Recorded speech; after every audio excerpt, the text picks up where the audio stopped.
Hey guys, so I just wanted to do a quick review on these magnetic dry erase pockets. These are the 30 pack and they are the horizontal versions. Now I really love these pockets, guys, because they're a great way to save paper. You can just reuse them after every use, whether you're a teacher or you're a parent at home, or you're trying to do coloring or you're trying to learn math. You can just stick the paper inside and just draw or write on top of it and just erase it and reuse it after every use. Now guys, it does hold up a bunch of paper.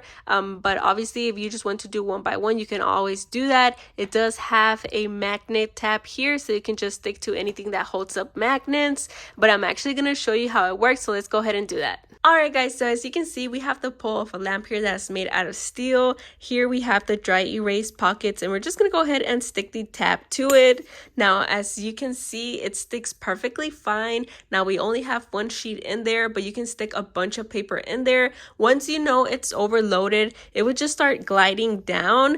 But guys, I absolutely love it. It's a great way to save paper and have fun with your kids or with your students. I absolutely love it, and I would definitely recommend it.